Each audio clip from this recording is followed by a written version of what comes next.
محترم مہمانان گرامی، اس سینٹر کے انچارج مظہر اعوان صاحب اور عزیز طالبات،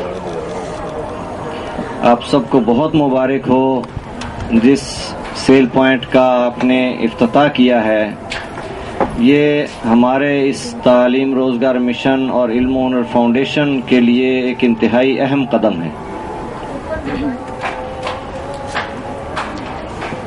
اور جس محنت سے آپ لوگوں نے اس سینٹر کو ایک سٹیٹس دیا ہے اس پہ میں بھی فخر کرتا ہوں۔ اگر کوئی مجھ سے پہلے پوچھے کہ ہم آپ کے سینٹر کا وزٹ کرنا چاہتے ہیں تو سب سے پہلے میں آپ کے سینٹر کا نام لیتا ہوں۔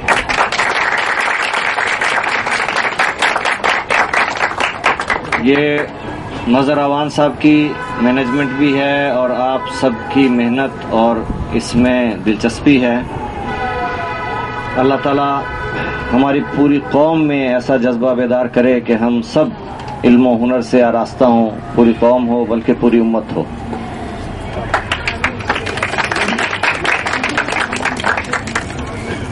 اسی طرح کا ایک سیل سینٹر وہاڑی میں بھی قائم ہے، جہاں پہ یونیفارم سلائی کر کے اور مارکیٹ میں دیتے ہیں، تو وہاں بچیوں کو جو 1 سال ٹریننگ لے چکی ہیں اور اچھی سلائی کرتی ہیں ان کو اچھی خاصی ماہانہ آمدنی ہو جاتی ہے۔ ہم یہ چاہتے ہیں کہ یہاں بھی تمام بچیاں جو ٹریننگ لیں وہ ہنر کے ذریعے، علم نافع کے ذریعے روزگار کمائیں، خود کفیل ہوں، اپنے پاؤں پہ کھڑی ہوں، ان کے خاندان اپنے پاؤں پہ کھڑے ہوں۔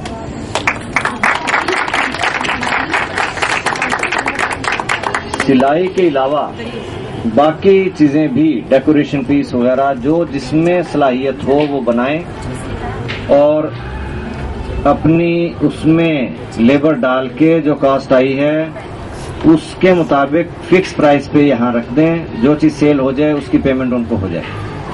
اس طرح سے یہ صرف گارمنٹس پہ محدود نہ رہے بلکہ یہ سیل پوائنٹ باقی چیزوں پہ بھی، آپ کی جو بھی ہنر کسی کو آتا ہے وہ اس کے لیے استعمال ہو۔ یہ ہماری فاؤنڈیشن بنیادی طور پہ جو مقصد اور جو مشن لے کے کام کر رہی ہے وہ آپ سب کو معلوم ہے کہ علم و ہنر سے امت مسلمہ کو، خصوصاً پاکستانی قوم کو اپنے پاؤں پہ کھڑا کرنا اور ترقی کی راہ پہ گامزن کرنا، یہ ہمارا مقصد ہے۔ اور یہ جو کچھ ہم کر رہے ہیں اس میں ہمارا کوئی کمال نہیں، یہ سب اللہ تعالیٰ کا انعام ہے، اس کا کرم ہے کہ وہ ہم سے یہ کام لے رہا ہے۔ اس کی توفیق کے بغیر انسان تو کیا ایک ذرہ بھی نہیں ہل سکتا، انسان اپنے ایک سانس پہ بھی اختیار نہیں رکھتا، انسان کچھ نہیں کر سکتا جب تک اللہ تعالیٰ کسی سے کوئی کام نہ لینا چاہے، اور جب وہ لینا چاہے تو ابابیل جیسے چھوٹے چھوٹے پرندوں سے کعبے کی حفاظت کروا لیتا ہے اور دشمن کے ہاتھی گھوڑوں کو اور بڑے بڑے لشکروں کو بھوسا بنا دیتا ہے۔ ہم دعا کریں اللہ سے کہ اللہ تعالی ہم سے اپنے دین کی خدمت کا کام لے لے۔ یہ بہت سعادت کی بات ہے ان لوگوں کے لیے جو اس فاؤنڈیشن میں کام کر رہے ہیں اور بڑے خلوص کے ساتھ رات دن جدوجہد کر رہے ہیں۔ یہ میں کہوں گا کہ یہ ہر کسی کے نصیب کی بات نہیں، اللہ تعالیٰ جس کی قسمت میں یہ لکھ دے کہ اس کے دل میں امت مسلمہ کا درد آ جائے، اسلام کی خدمت کا، دین کی خدمت کا جذبہ آ جائے، اس سے بڑھ کر خوش نصیب کوئی نہیں۔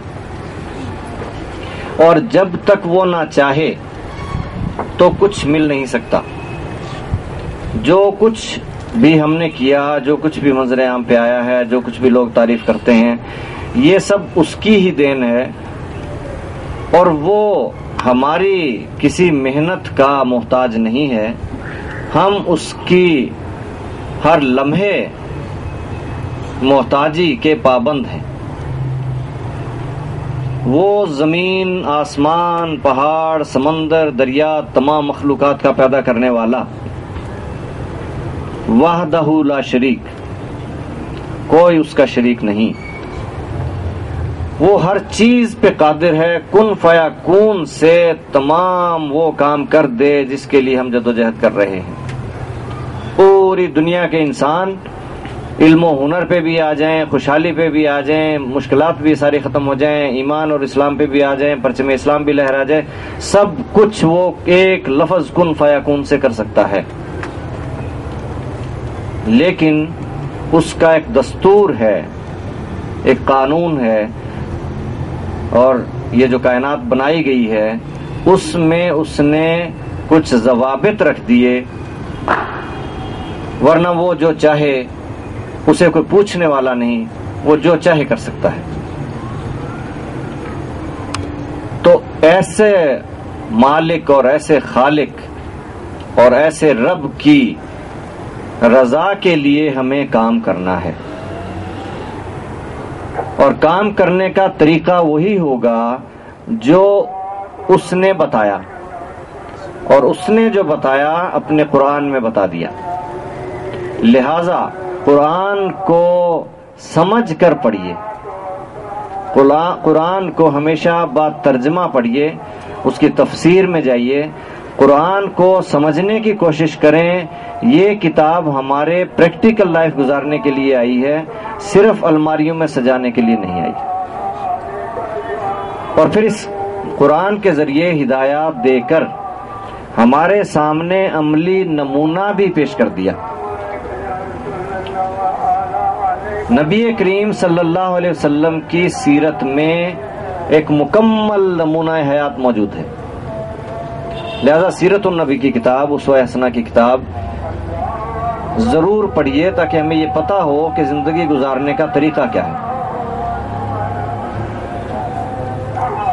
صبح سے شام تک، صبح نیند سے اٹھنا ہے تو کیا پڑھنا ہے، کیا کرنا ہے، باتھ روم جانا ہے تو کیسے جانا ہے، ناشتہ کرنا ہے تو کیسے کرنا ہے، پھر اپنے کام پہ جانا ہے، ڈیوٹی کیسے کرنی ہے، علم کیسے حاصل کرنا ہے، ہنر کیسے سیکھنا ہے، اس کے بعد اس سے نفع کیسے کمانا ہے، تجارت کیسے کرنی ہے، ٹیچنگ کرنی ہے تو کیسے کرنی ہے، گھر والوں کے ساتھ کیا سلوک کرنا ہے، شام کیسے گزارنی ہے، رات کو کیسے سونا ہے. 24 گھنٹے کی زندگی اور ساری عمر گزارنے کا طریقہ اگر ہمیں نہیں آتا تو ہم ڈاکٹر بن سکتے ہیں، انجینئر بن سکتے ہیں، باقی جو بھی جتنے شعبہ ہے زندگی ہیں، تاجر بن سکتے ہیں، وزیر اعظم بن سکتے ہیں، سب کچھ بن سکتے ہیں، انسان نہیں بن سکتے. اگر انسان بننا ہے تو انسان بنانے والے کی گائیڈنس پہ چلنا ہوگا. جس نے پیدا کیا اس نے ایک ضابطہ بتایا انسان بننے کا، انسان کو اسی نے پیدا کیا، اسی کو انسان بننے کا راستہ دکھایا، پریکٹیکلی بھی دکھا دیا اور قرآن اپنی کتاب دے کے بھی بتا دیا.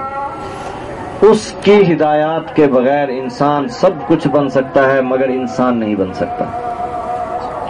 اور مسلمان تو پھر انسان کی بھی اعلیٰ وہ کوالٹی ہے جو باقی انسانوں میں نہیں ملتی، وہ مسلمان میں ملتی ہے. خیر امتن کہہ کے یہ بھی کہہ دیا کہ تم مسلمان جو ہو، تم نبی کریم صلی اللہ علیہ وسلم کی امت جو ہو. ویسے تو سارے امتی ہیں، جو بھی اس دور کے انسان ہیں وہ سب نبی کریم صلی اللہ علیہ وسلم کے امتی ہیں، ان کی امت میں ہیں. مگر جنہوں نے انکار کر دیا ہے، اور یہودی نصارہ جو بھی ہیں وہ انہوں نے انکار کیا ہے، مگر اللہ نے ان کو اس سے نکالا نہیں ہے. مگر ہم مسلمان جنہوں نے اقرار کیا ہے کہ ہم امتی ہیں، تو ہمیں بہترین امت کہہ کے پکارا ہے اللہ تعالیٰ نے قرآن پاک میں. اب بہترین امت کہہ کے ڈیوٹی بھی لگائی ہے، ذمہ داری بھی دی ہے، اور وہ کہہ دیا ہے کہ تم بہترین امت ہو کیونکہ تم انسانوں کے لیے پیدا کیے گئے ہو، کیونکہ تم دوسروں کے لیے بھیجے گئے ہو. یہ قرآن پاک میں خیر الامہ کی تعریف کی گئی ہے. تو جو لوگ اس زمرے میں آئیں گے، اس تعریف میں شامل ہوں گے کہ وہ دوسروں کے لیے پیدا کیے گئے ہیں، وہ اپنے لیے خود غرضی کے لیے نہیں، بلکہ انسانوں کے لیے جیتے ہیں، ان کی خدمت کے لیے جیتے ہیں اور کام کرتے ہیں، وہ خیر الامہ میں شامل ہوں گے۔ اور پھر انہیں کیا کرنا ہوگا؟ امر بالمعروف و نہی عن المنکر، تمام اچھے کام کرنے ہوں گے اور معاشرے میں کروانے ہوں گے، اوروں سے بھی ترغیب کے ذریعے، جہاں حکم چلتا ہو تو حکم کے ذریعے، منت سماجت کے ذریعے، پریکٹیکلی کر کے دکھانا، یہ بھی ایک ترغیب ہوتی ہے۔ اور برے کاموں سے خود بھی رکنا ہے، روکنا بھی ہے، یہ دو کام ذمے ہیں، امر بالمعروف و نہی عن المنکر، اور اللہ پہ ایمان رکھنے ہیں۔ تو یہ ہے مسلمان کی تعریف قرآن پاک کے مطابق۔ اب اللہ جو قادر مطلق ہے، تمام جہانوں کا خالق اور مالک ہے، اس کو راضی کرنے میں ہی ہماری بھلائی ہے دنیا اور آخرت میں، اس کے علاوہ کوئی راستہ نہیں۔ اور اس کی رضا کے ساتھ اس کے نبی صلی اللہ علیہ وسلم کی رضا، خاتم النبیین کی رضا، وہ بھی ضروری ہے، کیونکہ انہی کے لیے یہ کائنات پیدا کی، وہ نہ ہوتے تو ہم نہ ہوتے، یہ جہان کی کوئی چیز نہ بنائی ہوتی۔ تو آج ہمارے آقا نبی کریم صلی اللہ علیہ وسلم کی امت کا جو حال ہے، ان کے ماننے والوں کا جو حال ہے، آپ سب واقف ہیں، اخباروں میں دیکھتے ہیں، ٹی وی میں دیکھتے ہیں۔ چاہے آپ انڈیا کے ڈرامے دیکھنے کے لیے ٹی وی کھولیں، کسی وقت تو کوئی خبر سامنے آئی جاتی ہے، جب بھی کوئی خبر سامنے آتی ہے تو مسلمانوں کی قتل و غارت کی آتی ہے۔